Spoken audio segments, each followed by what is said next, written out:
அது அகராதி மயிர். ஏன் மாலை ஓடுறோம் அப்படின்னா, நம்ம குடும்பம் நல்லா இருக்கணும், மனசு சுத்தமா இருக்கணும், ஊருக்காக நல்லா இருக்கணும், கிளருக்கு நல்லா அட்டை வலிக்கணும், வருஷம் அவர்தான் வரணும் அப்படின்னு நினைச்சு கிடையாது. ஏன் மாலை ஓடுனா, சில பேர் தண்ணியை நிப்பாட்ட மாலை ஓடுறேன். அப்படி மாலை ஓடும் போது பொண்டாட்டிக்கிட்ட சத்தியம் 16 சத்தியம் பண்ணுவேன்.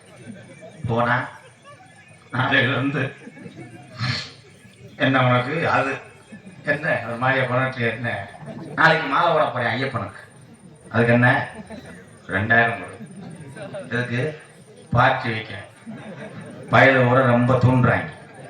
உடனே அது காசு ஒரு மசூல் இல்லை, நீ மாலை ஓட எதுவும் போடு, நான் எங்கள் ஆத்தா வீட்டுக்கு போறேன். ஏய் இனிமேல் குடிச்சா சொல்லிட்டாடி தாலிய மூத்தவன் வினோத்து எங்க படுத்து கிடப்பேன், சின்ன பையன் அவனை தாண்டிவேன், குடிச்சா அவ்வளோதான். நீ சரின்னு மாலை ஓட்டு வண்டியில கோச்சில் போவேன்.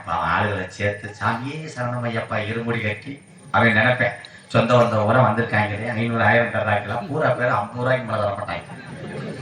அவன் பார்ப்பேன், மொத்தமே 800 தான் பார்ப்பேன். நான் இங்கே போகணும், பஞ்சாமிரத டப்பா வாங்கணும், பிள்ளைக்கு கிழக்கு வாங்கணும், விளையாட்டு சாமி வாங்கணும், அவளுக்கு வளைவி கட்டா யோசிச்சுக்கிட்டே போயிடுவேன். இனிமேல் குடிக்கக்கூடாது அப்படின்னு. அங்கே போய் ஐப்பன் கோயிலில் எல்லா சாமியும் இது பண்ணி முடிச்சதுக்கப்புறம் சில பேர் அங்கேயே மாலை கட்டுவாங்க. இந்த டீம் மாலை கட்டுறதுதான் போகிறோம். கூட போன 15 பேரும் தண்ணி அடிப்பாங்க, ஃபுல் தண்ணி. நம்ம சத்தியம் பண்ணிட்டு போனேன் போகிற ஹரிச்சந்திரன் கொண்டாட்டி தாலியில் அவன் மட்டும் மாலையை காட்டி விட்டு கூப்பிடுவாங்க. ஏய் பக்கத்தில் கடை இருக்காங்க, ஆளுக்கு ஒரு கோட்டை போட்டாச்சேன், இல்லைன்னா மண்டை காயும், வெயில் வேற, போகவே ஒரு நாள் ஆகும். என்ன சொல்றேன், இவன் குடிக்கவே மாட்டேன் சத்தியம் பண்ணியிருக்காண்டா போங்கடா. உடனே அதுல 2 பேர் வருவேன். என்ன சத்தியம் பண்ண?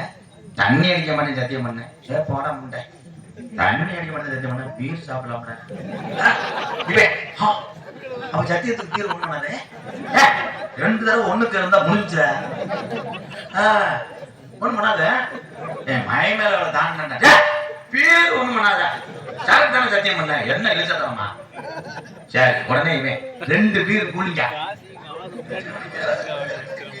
2 பீர்ல ஆரம்பிப்பேன். ஆரம்பிச்சு 2 தடவை ஒண்ணுக்கு இருந்தவனே மறுபடியும் நினைப்பேன், பீர் ஒண்ணு சுறுச்சுறுன்னு இல்லையே.